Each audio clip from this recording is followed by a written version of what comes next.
பொன்முடி அண்ணன் மேல என்னங்க ஐயா கேஸ்? என்ன கேஸ் ஐயா? எனக்கு ஆச்சரியம் என்னன்னாங்க ஐயா, பொன்முடி ஐயாவுக்கு தீர்ப்பு வந்துருச்சு. 3 ஆண்டு தண்டனை, அமைச்சர் பதவி, எம்எல்ஏ பதவி இல்லை.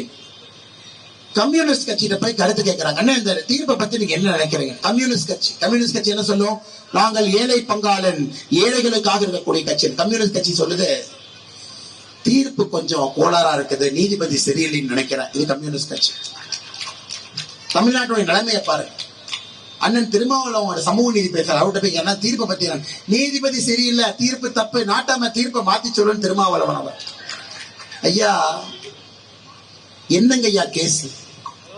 பொன்முடி அவர்கள் வருமானத்துக்கு அதிகமாக சொத்து சேர்த்திருக்கிறாங்க, 66% அதிகமான வருமானம். அதற்கான தீர்ப்பு ஒரு கேஸுங்க ஐயா. அது இல்லாம இன்னும் 2 கேஸ் இருக்குதுங்க ஐயா அவர் மேல. குறிப்பாக அவருடைய இல்லத்துல அமலாக்கத்துறை ரைடு நடத்திய பொழுது ஐயா எல்லாரும் லஞ்சம் வாங்குறவங்க கேட்டதான் தெரியும். லஞ்சம் வாங்குறவங்க டிவியில பார்ப்போம், பைக்குள்ள, வீட்டு கவருக்குள்ள, மெத்தைக்குள்ள எல்லாம் பணம் இருக்கும், பார்த்திருக்கும், கட்டா நோட்டு. ஆனா எங்கேயாச்சும் லஞ்சம் வாங்கின பணம் பிக்சட் டெபாசிட்டா பார்த்திருக்கீங்களா ஐயா? இந்தியால யாராச்சும் பார்த்திருக்கீங்களா?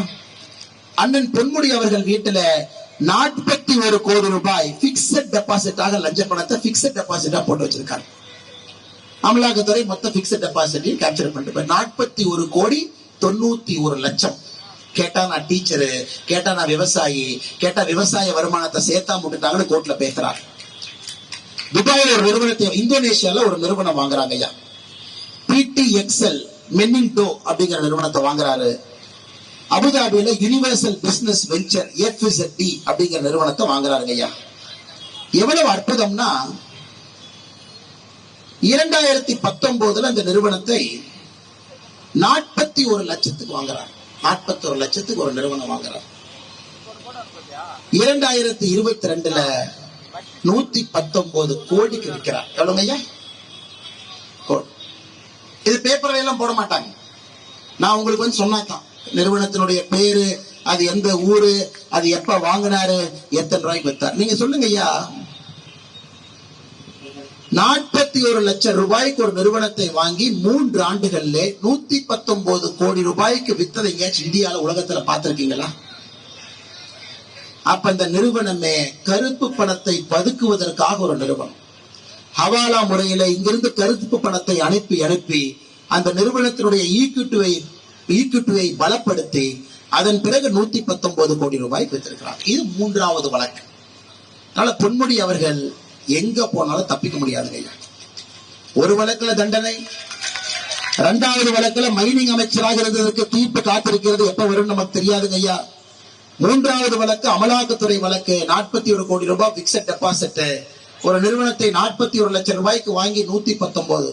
ஆனா என்ன சொல்லுவாருன்னா, நம்மளை பார்த்து ஓசிம்பார்.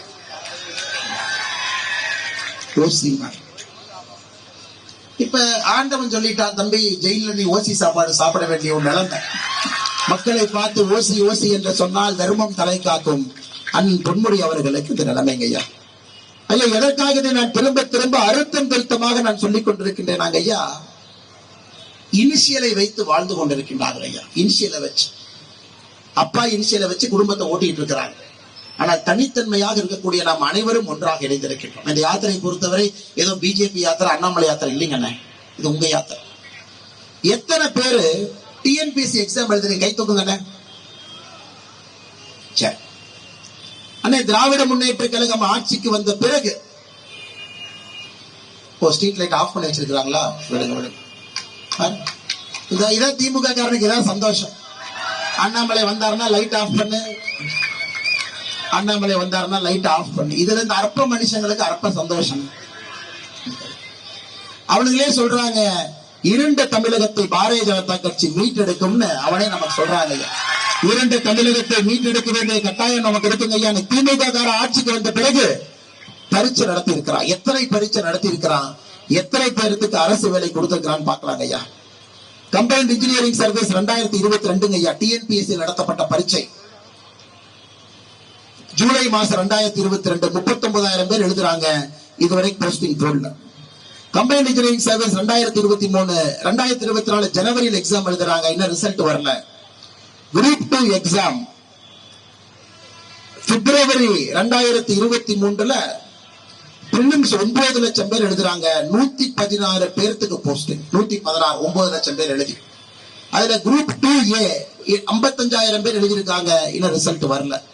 குரூப் 1 2022 நவம்பர்ல 1,96,957 பேர் எழுதியிருக்காங்க, இன்னும் ரிசல்ட் வரல.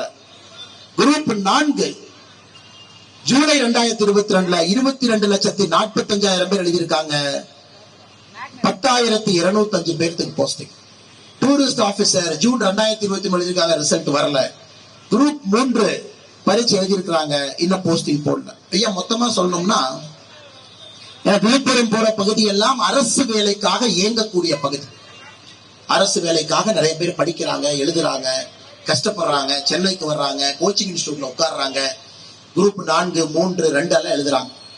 ஐயா தமிழகத்திலே திராவிட முன்னேற்ற கழகம் ஆட்சிக்கு வந்த பொழுது தேர்தல் வாக்குறுதியாக சொல்லி இருந்தார்கள், நாங்கள் ஆட்சிக்கு வந்தால் 5 ஆண்டுகள்ல 3,50,000 பேர்த்துக்கு அரசு வேலை கொடுப்போம். 5 வருஷத்துல 3,50,000 பேர். அப்ப வருஷத்துக்கு 70,000 பேருங்க ஐயா. இன்னைக்கு 2.5 வருஷம் முடிஞ்சது, பாதி ஆட்சி முடிஞ்சது. அந்த கணக்குப்படி 1,75,000 பேர்த்துக்கு இன்னைக்கு அரசு வேலை கொடுத்திருக்கணும். திமுக ஆட்சிக்கு வந்த பிறகு இத்தனை போட்டி பரீட்சை தேர்வுகளை டிஎன்பிசி எழுதினவங்க 31 லட்சம் பேர் எழுதியிருக்கீங்க.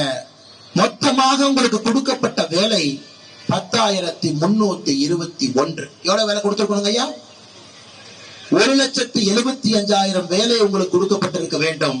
31 மாதங்கள் கழித்து 10,320. அப்ப நீ வேலையும் கொடுக்கல, சட்டம் ஒழுங்கும் சரியில்லை, நீ ஊழலும் பண்ற, நீ மக்களை பார்த்து ஓசின்னு சொல்ற.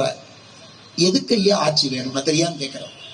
ஏதாச்சும் ஒரு காரணம் சொல்லுங்க ஐயா, திமுக ஆட்சி நமக்கு வேண்டும் என்பதற்கு ஒரு காரணம் சொல்லுங்க.